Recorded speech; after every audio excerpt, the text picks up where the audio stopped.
الصبح بدا من طلعته والليل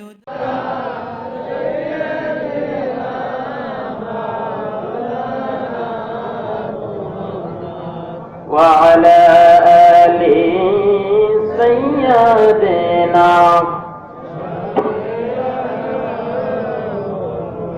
স্বপ্ন যোগে বংশ নবী কাঁদলে আমায় পাবি না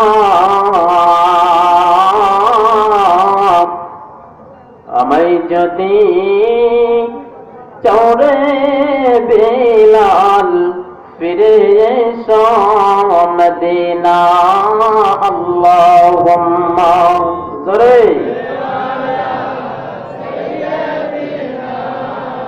مولانا محمد وعلى آل سيدنا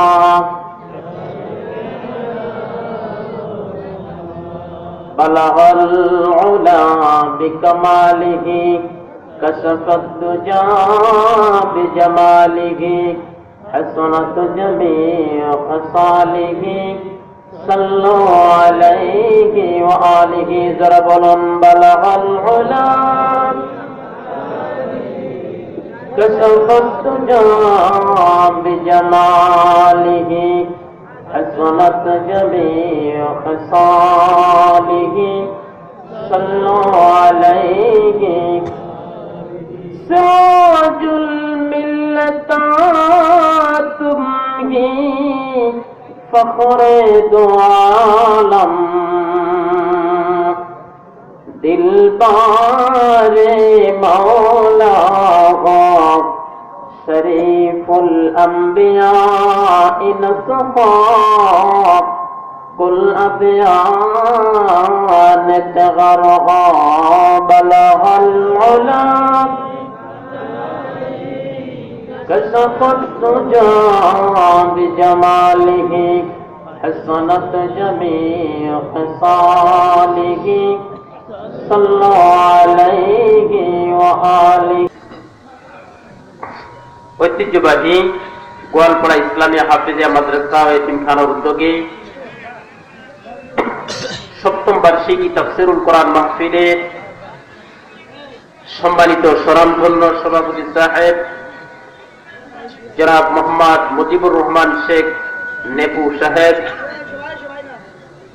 ইতিপূর্বে আলোচনা করেছেন। অত্র তাফসীরুল কোরআন মাহফিলের সম্মানিত প্রধান অতিথি, অত্র অঞ্চলের সুপরিচিত জনগণের সেবক জনাব মোহাম্মদ মশিউর রহমান সাহেব, আজকের মাহফিলের প্রধান মেহমান এখন পর্যন্ত অনুপস্থিত রয়েছেন। ইতিপূর্বে কোরআন ও হাদিস থেকে আলোচনা করে আমাদেরকে ধন্য করেছেন। আজকের মাহফিলের তৃতীয় মেহমান জনাব হাফেজ মাওলানা মোহাম্মদ ফয়সাল আলম সাহেব সহ আমার সামনে উপবিষ্ট দূর দূরান্ত থেকে বিভিন্ন অঞ্চল থেকে আগত দিনদার পরহেজগার মুসলমান ভাই এবং বাবাজিরা, এই ময়দানের মধ্যে বসে থাকা আমার সমবয়সী যুবক ভাইয়েরা, মাহফিলের মাঝে মাঝেই ফাঁকে ফাঁকে বসে থাকা ছোট ছোট সোনামণিরা, পর্দার অন্তরালের শ্রদ্ধা সম্মানিতা আমার মা এবং বোনেরা, প্রত্যেককে আন্তরিক মুবারকবাদ জানিয়ে আলোচনার শুরুতেই সশ্রদ্ধ সালাম পেশ করছি। আশা করি সকলে আমার সালামের জবাব দেবেন। যার বলেন ইনশাআল্লাহ। আসসালামু আলাইকুম ওয়া রাহমাতুল্লাহি ওয়া বারাকাতুহু।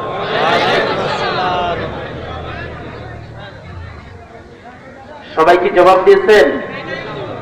সবাই দিয়েছেন? কেন দেন নাই? বেজার হইতেন? আসসালামু আলাইকুম ওয়া রাহমাতুল্লাহি ওয়া বারাকাতুহু।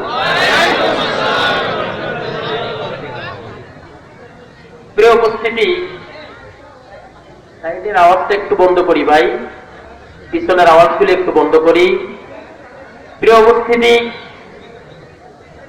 মাহফিলের শ্রোতা অনেক প্রকার থাকে, থাকে কি থাকে না? পৃথিবীতে এক ধরনের পাখি আছে, একটা পাখির নাম হলো শকুন। কি নাম? শকুন। শকুনির মতোই দেখতে আরেকটা পাখির নাম হলো বাজ পাখি, ঠিক না? দুইটা পাখি দেখতে একই রকম, দুইটা পাখি শূন্যে ওড়ে এবং তাদের নামও হলো পাখি।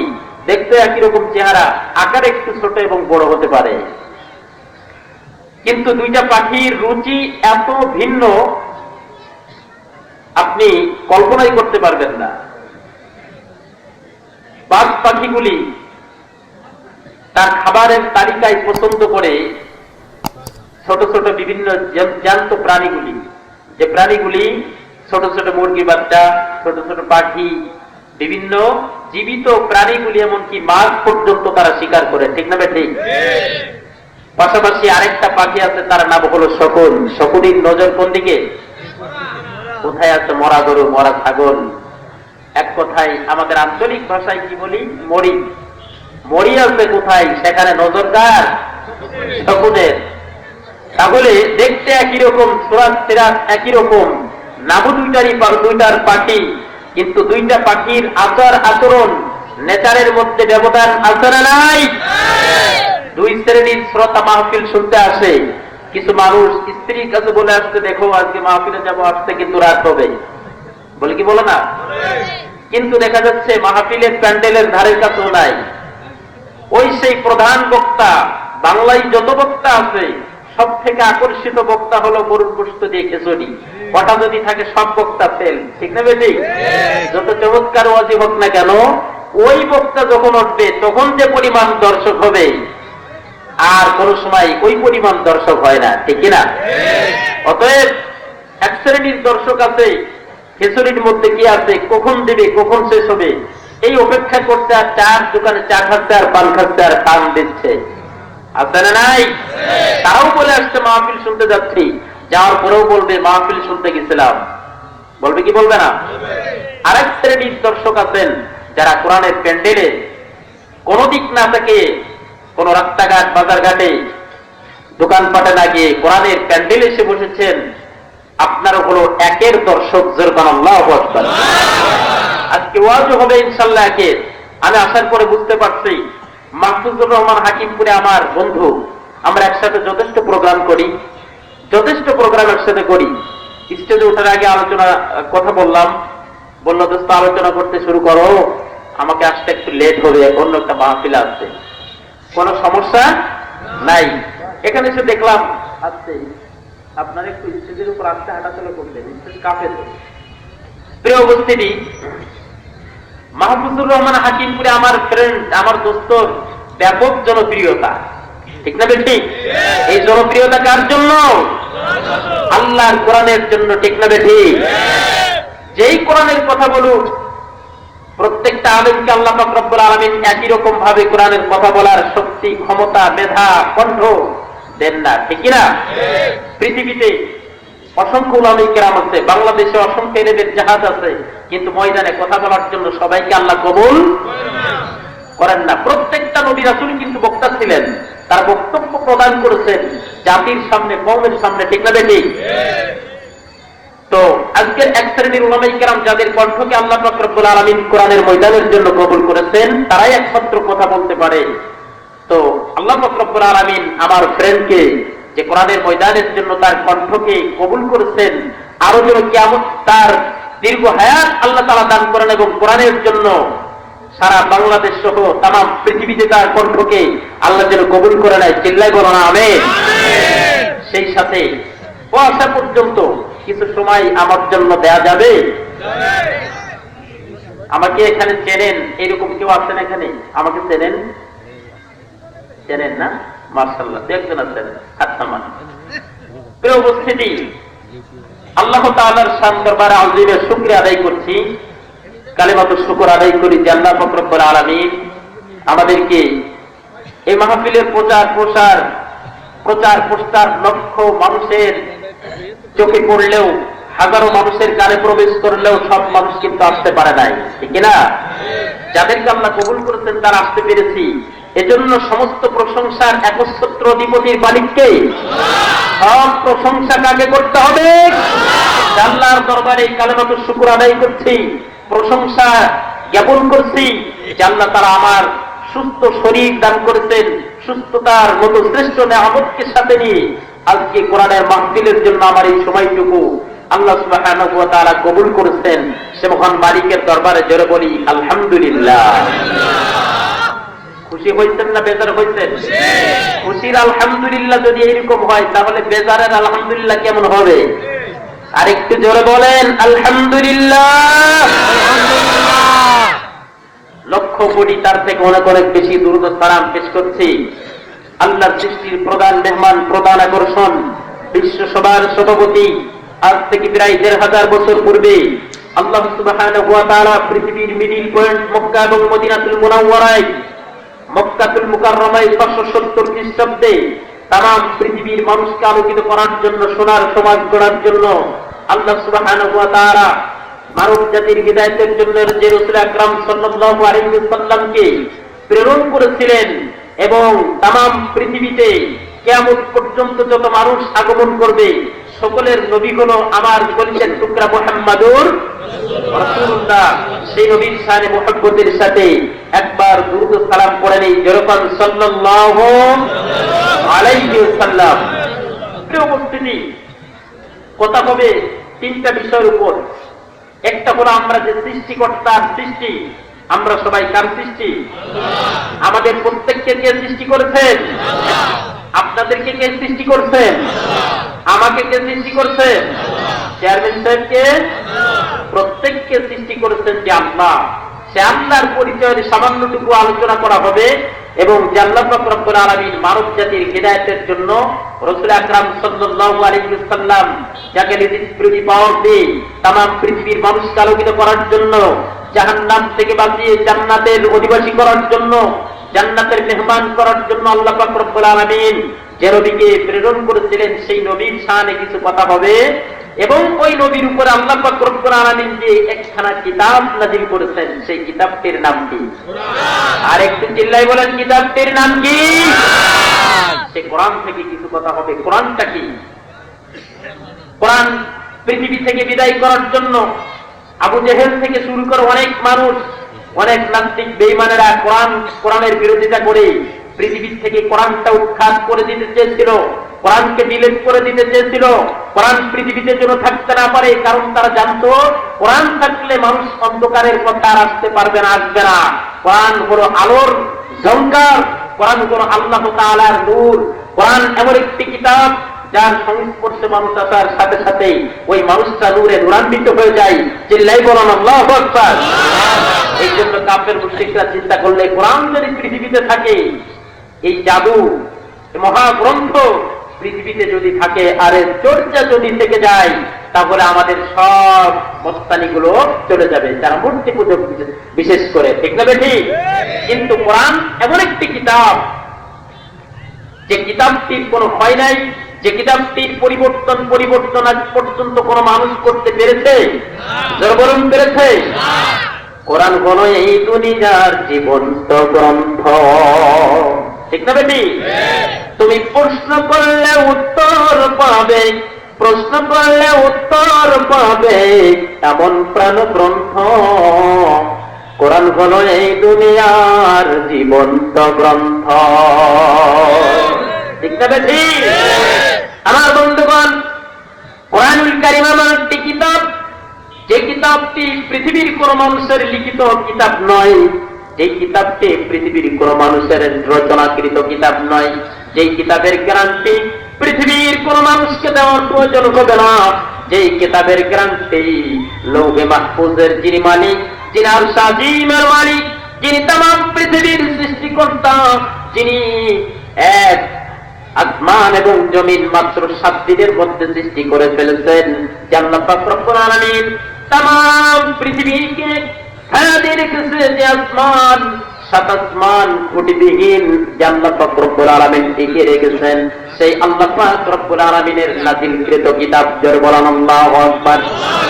কোরআনের মূল গ্রন্থ, কোরআনের মূল কপিটা পৃথিবীর কোন রাজা বাদশার হাতে নাই, পৃথিবীর কোন প্রেসিডেন্টের হাতে নাই, পৃথিবীর কোন জাদুঘরের মধ্যে কোরআন রাখা নাই, যেরকম ঠিক না ঠিক?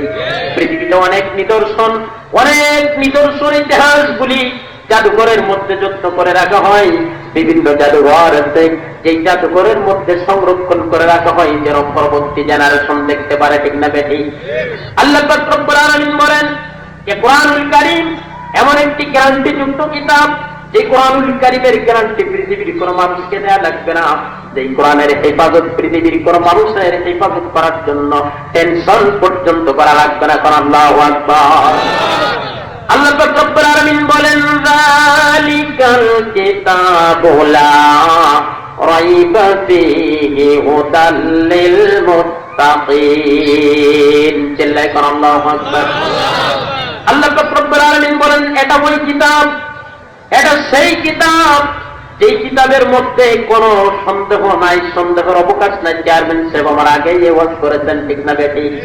শুকরিয়া জানাই, প্রশংসা করি, ধন্যবাদ জানাই আজকের কোরআনের মাহফিলে সময় দেওয়ার জন্য। যেরকম আলহামদুলিল্লাহ। আমার বন্ধুগণ, আল্লাহ তাআলা বলছেন সন্দেহের কোনো অবকাশ নাই। Al Quran is the complete code of life, there is no doubt in this sentence. Quran কোন পূর্ণাঙ্গ জীবন বিধান, তার মধ্যে কোনো সন্দেহ নাই, সন্দেহের অবকাশ পর্যন্ত নাই। যেরকম ঠিক না বেঠিক? এই জন্য সেই কোরআনুল কারীম পৃথিবীতে অনেক মানুষ কোরআনকে পুড়িয়ে দিতে চেয়েছে, কোরআন জ্বালিয়ে দিতে চেয়েছে।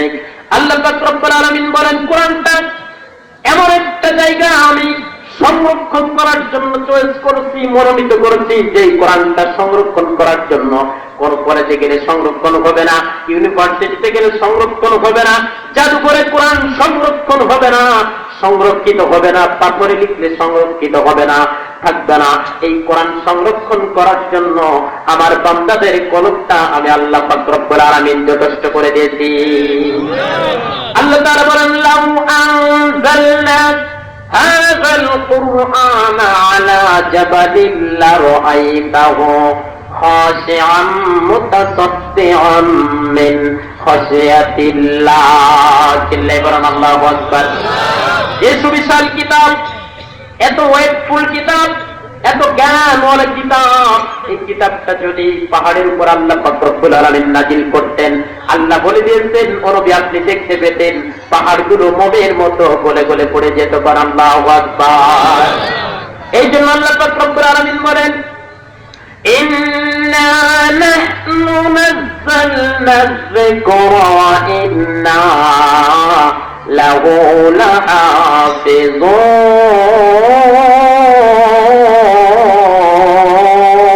লাহাফিজুন।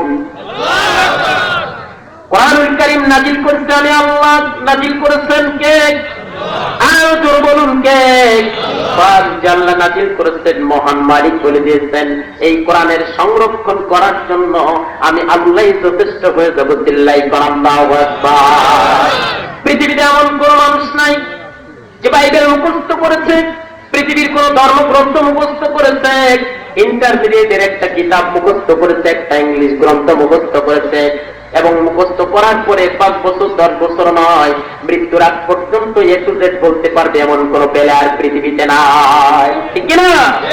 আল্লাহ বলেন এই কোরআনটা আমি সহজ করে দিয়েছি আমার বান্দার জন্য।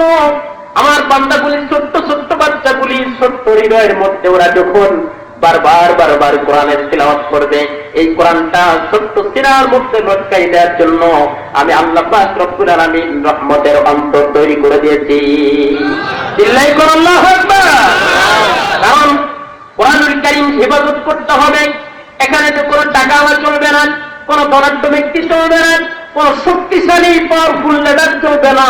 কোরআনুল কারীম সংরক্ষণ করার জন্য কোমলমতি ছোট্ট ছোট্ট বাচ্চাদেরকে আল্লাহ তাআলা মনোনীত করে দিয়েছেন। কারণ আল্লাহু আকবার। এই জন্য একজন হিন্দু মানুষ নকুল কুমার কোরআনুল কারীম সম্পর্কে কি চমৎকার একটা গান বলেছেন, শুনবেন একটু? বলবো, যদি আগুন লেগে ধ্বংস হয় পৃথিবীর সব বইয়ের দোকান, তবু বিশ্ব থেকে হারাবে না পবিত্র কোরআন, বিশ্ব থেকে হারাবে না পবিত্র কোরআন। প্রমাণ দেখো পাকিস্তানে কেমন দুর্ঘটনাই ভাই, তার বিমান পড়ে তাই হইল, কোরআন পড়ে নাই। গ্রন্থ যেমন ছিল তেমন আছে, যেমন ছিল তেমন আছে, এক সূরাও হয়নি মিলান। বিশ্ব থেকে হারাবে না পবিত্র কোরআন, বিশ্ব থেকে হারাবে না পবিত্র কোরআন। আর জোর করে আল্লাহু আকবার। কোরআনের কথা আজকে আমরা শুনতে আসছি। আল্লাহ পাক রব্বুল আলামিন কোরআনুল কারীমের পক্ষে থাকার তৌফিক আমাদের প্রত্যেককে দান করুন। চিল্লাই করুন আল্লাহু আকবার। আমার বন্ধুগণ, এই কোরআনুল কারীমটা পৃথিবীর কোন মানুষের লিখিত কিতাব নয়। এই কোরআন এমন মালিক সৃষ্টি করেছেন, এমন মালিক লৌহে মাহফুজে সংরক্ষণ করে রেখেছেন। তামাম পৃথিবীর হাফেজগুলো যদি মেরে দেওয়া হয়, কিতাবগুলো যদি পুড়িয়ে দেওয়া হয়, আল্লাহ পাক রব্বুল আলামিন বলেন, আমি আল্লাহ পাক রব্বুল আলামিন সেরামাজি থাকবো। আমি আল্লাহর কোনো মৃত্যু নাই, আমি আল্লাহর কোনো জন্ম নাই, আমি আল্লাহ পাক রব্বুল আলামিনের কোনো বয়স হবে না, শক্তি কমবে না। আমার জিবরাইল আমিনও থাকবে। এই কোরআনুল কারীমের মূল কপিটা লৌহে মাহফুজে সংরক্ষণ করে রেখেছি। কোরআন আল্লাহু আকবার। এই লৌহে মাহফুজে পৃথিবীর কোনো মানুষ আসতে পারবে না। বাল হুয়া কুরআনুম মাজিদুন ফি লাওহিম মাহফুজ। কোরআন আল্লাহু আকবার। লৌহে শব্দের অর্থ হলো কাঠ, আর মাহফুজ শব্দের অর্থ হলো সংরক্ষিত, সংরক্ষণ করা। অতএব সংরক্ষিত কাঠের উপরে আল্লাহ পাক রব্বুল আলামিন যে কোরআন লটকায় রেখেছেন, সেই জায়গাটির নাম হলো লৌহে মাহফুজ। কোরআন আল্লাহু আকবার। তিনি কেমন আল্লাহ, সমস্ত প্রশংসা কেন তার হবে? আমার বন্ধুগণ, তামাম পৃথিবীতে 700 থেকে 800 কোটি মানুষ। এই মানুষের মধ্যে কত মানুষ আল্লাহ তাআলা সৃষ্টি করেছেন? আমাদের প্রত্যেকের হাতের সাইজ বেশি, দূরত্ব নাই বেশি, ব্যবধান না, ঠিক না বেটি?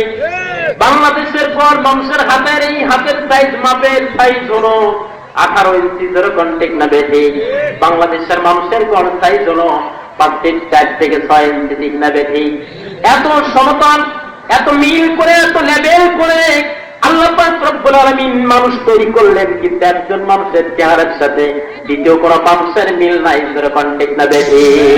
গভীর রজনীতে যদি চেয়ারম্যান সাহেব আপনার বাড়ির উপরে এসে ডাক দেয়, আব্দুর রহমান বাড়িতে আসবেন, আপনি বলেন চেয়ারম্যানের কণ্ঠ শুনে আপনি টের পাবেন কিনা? টের পাবেন। আপনার মহল্লার মাতবার যদি বাড়ির উপরে যে আপনাকে ডাক দেয়, কলিমুদ্দিন বাড়ি আছো, কণ্ঠের স্বর শুনে টের পাওয়া যাবে। এই জোরমান টের পাওয়া যাবে। এই সৃষ্টির মালিককে। পৃথিবীতে এমন কোন সৃষ্টি নাই যেই সৃষ্টি একই রকম তৈরি করার পরে এত পরিবর্তন করা যায়। এই যে আঙ্গুলের ফিঙ্গার প্রিন্ট, তামাম পৃথিবীর আজকে সব থেকে গুরুত্বপূর্ণ একটা জায়গা হলো ফিঙ্গার প্রিন্ট। যাবেন, ফিঙ্গার প্রিন্ট লাগে। সমস্ত কাজগুলো অফিস আদালতে গেলে ফিঙ্গার প্রিন্ট লাগে কি লাগে না? কে আবিষ্কার করেছে ফিঙ্গার প্রিন্ট? লক্ষ কোটি কোটি মানুষের এই ফিঙ্গারের মাপ কিন্তু একই মাপ, বেশি দূরত্ব না, বেশি তফাৎ না, বেশি ডিফারেন্স নয়। এরপরে আল্লাহ পাক রব্বুল আলামিন এমন ফিঙ্গার প্রিন্ট তৈরি করে দিলেন, তামাম পৃথিবীর সমস্ত ফিঙ্গার প্রিন্ট যদি, ফিঙ্গার গুলো যদি একত্র